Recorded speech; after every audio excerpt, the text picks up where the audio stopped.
Welcome to Friday Flip on the Becoming You Again podcast. Every Friday, I take your divorce problems, conundrums, and questions and do a quick flip around to empower you to show up as the best you after divorce. Welcome back to Friday Flip. This week's problem is from Lucia. She says, I'm now divorced, but finding life to be challenging without a partner. I don't know how to do it all alone. Thanks, Lucia, for your submission. Let's first take a look at the first part where you are finding life without a partner challenging. It may be true that parts of your life have become more difficult because you don't have a partner to pick up the slack. But the question I would have you ask yourself is, why is this a problem?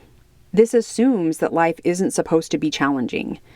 And it's easy to fall into the comparison trap of looking to your old life before divorce, where there were two of you to help take care of everything, and think, that was so much easier. I really want that life back.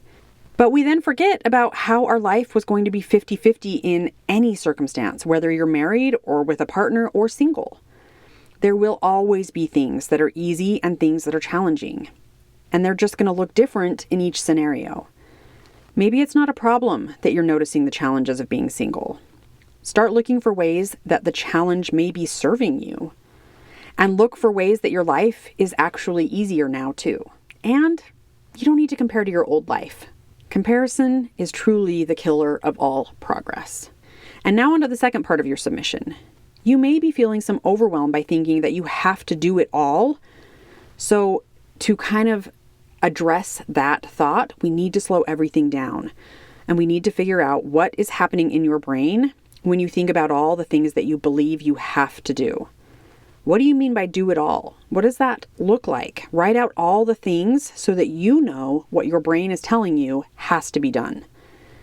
Then the work will be to recognize you don't have to do it all. You really, really don't.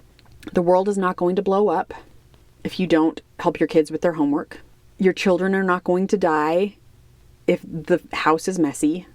I promise you that you are telling yourself you have to do things that do not need to be done, that do not matter in the long run. There are things that you can let go of. There are things you can hire out. There are things that you can figure out how to do. There are things that really don't matter if they get done or not. And there are things that you can decide on purpose that you want to keep doing. Taking the pressure off of yourself is where you're going to find freedom here. You don't have to do it all. Decide intentionally on the things that you are willing to do or that you want to keep doing, and then let the rest go. Thanks for your question, Lucia. I'll be back next week.